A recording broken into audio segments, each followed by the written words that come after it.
The Supreme Court just flipped the table. You're not imagining it. In a moment that stunned legal scholars, gun owners, and even top law enforcement agencies, the United States Supreme Court just issued a 9-0 emergency decision that rips apart decades of permitting systems, enforcement boundaries, and state-federal balance. And it's not just the court acting alone this time. The DOJ and several states are standing behind it. This ruling reshapes how permits are handled, the extent of power states have to disregard federal demands, and the practical limits of the Second Amendment, not just its theoretical scope. Welcome to Survival Firearms, your source for real updates, legal fights, and hard facts in the battle to defend the Second Amendment. Subscribe now so you never miss critical developments like this one. Let's break down exactly what this emergency ruling means and why every gun owner in America needs to hear it. Chapter 1. What is SAPA, Missouri's bold move? In 2021, Missouri passed the Second Amendment Preservation Act, SAPA, a law designed to reject and nullify federal firearm laws within Missouri's borders. The state claimed it could refuse cooperation, disallow enforcement of federal restrictions, and even punish local agencies that comply. But federal supremacy is foundational. The U.S. government sued, saying SAPA violated the Supremacy Clause. In 2024, the Eighth Circuit struck down the law. Missouri asked the Supreme Court to intervene, requesting an emergency stay and review. But this time, the court responded with a decisive 8-1 order denying that stay. Only Justice Thomas dissented. SAPA attempted to classify federal gun laws as infringements and invalid in Missouri. The law also created a civil cause of action for citizens to sue state officials over the enforcement of federal statutes. It threatened fines of up to $50,000 for municipalities that allowed local law enforcement to assist in enforcing restricted federal laws.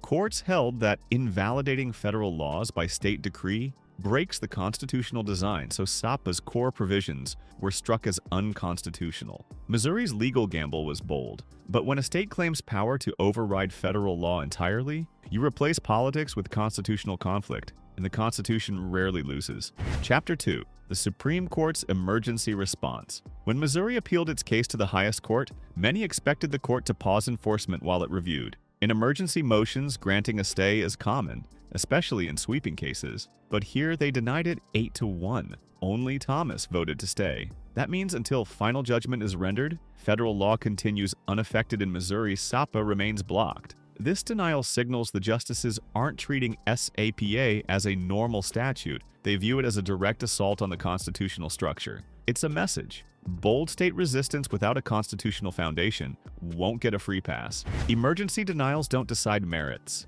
but they reveal how seriously the court views the case. By refusing to stay, the Supreme Court lets the lower court's ruling stand while the process plays out. Justice Thomas's dissent is a rare dissent in emergency orders, showing he viewed SAPA as uniquely critical. The vote margin underscores that even among conservative justices, broad state nullification lacks support. If SAPA had merit, the court would have paused enforcement pending full review. But by declining, the court drew a line in the sand. Chapter 3. Conflict with Supremacy and Anti-Commandeering Doctrine. At the heart of SAPA's downfall lies two constitutional guardrails: supremacy and anti-commandeering. States can't nullify federal law, and they can't force their officials to enforce federal regimes. SAPA tried both. The Eighth Circuit held that Missouri could withhold aid but could not declare federal law invalid. That distinction is critical. In the petition to the Supreme Court, Missouri argued its law fits within its 10th Amendment authority. The federal response conceded overreach and offered to narrow injunctive relief under Civil Rule 60B.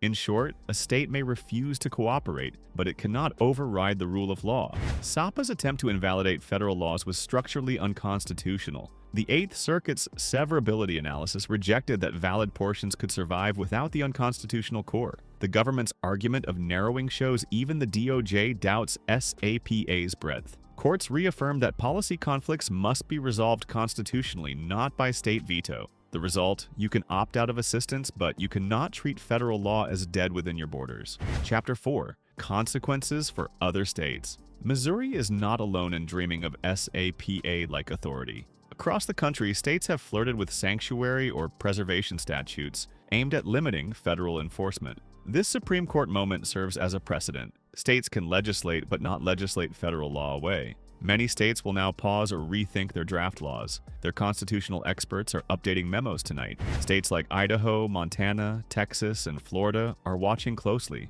Legislators using federal overreach rhetoric must now include constitutional compliance clauses. Legal challenges are ready in states with saber-rattling bills. Pro-gun advocacy groups are citing this denial as evidence to redirect efforts into court fights, not political theater. The message is clear to legislatures. Legislating rights is fine, nullifying federal power is not. Chapter 5. The stakes for gun owners. You might say, SAPA was about federal guns. What does it matter to me? It matters hugely, because today's constitutional fight sets tomorrow's boundaries. If a state can't declare federal law invalid, we preserve legal consistency across states so your rights won't vary wildly by ZP code. This ruling protects systems like the NFA, ATF enforcement, and federal prosecutions, ensuring they can't be locally opted out. For gun owners, that means predictable rights, fewer surprises, and less chaos at state lines.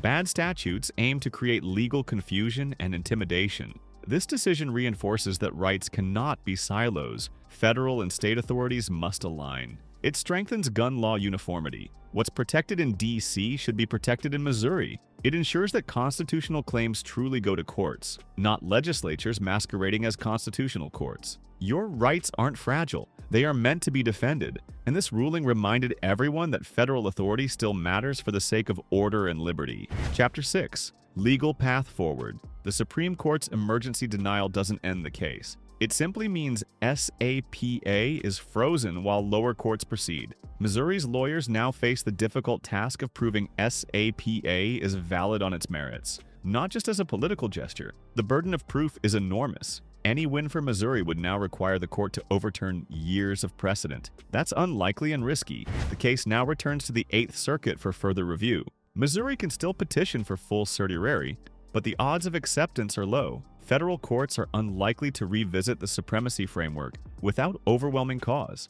Gun rights attorneys may focus on narrower doctrines rather than SAPA's all-or-nothing strategy. Unless new arguments emerge, SAPA looks more like a failed experiment than a legal blueprint. Chapter 7.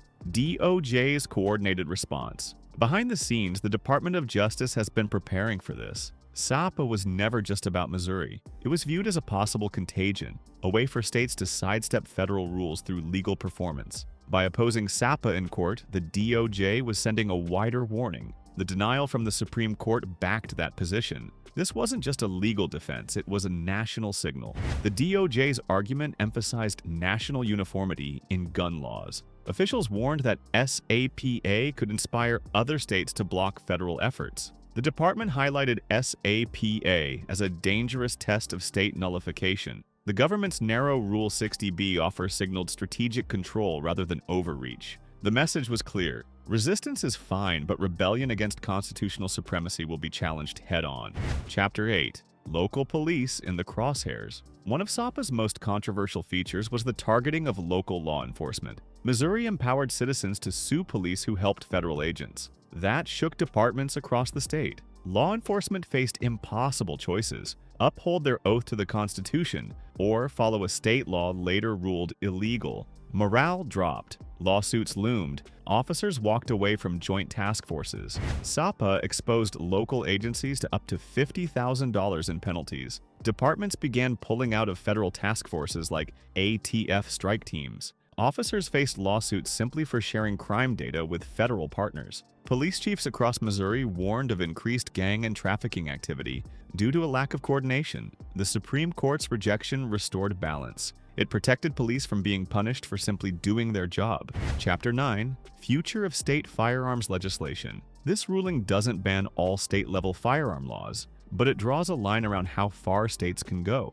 You can't write your way around federal law. You can't criminalize cooperation. You can't override the Constitution. This means future pro-gun legislation must be drafted with constitutional compliance in mind. Slogans won't be enough. Legal durability is now the test. States can still regulate within their borders so long as they don't nullify federal power. Firearm sanctuary bills must now include carve-outs or clarification clauses. We won't help the feds if it is legal. We'll punish you for not helping. Advocacy groups are retooling legislation to match the boundaries set by this case. This is the new roadmap. Assert rights, but stay inside the lines or risk instant invalidation.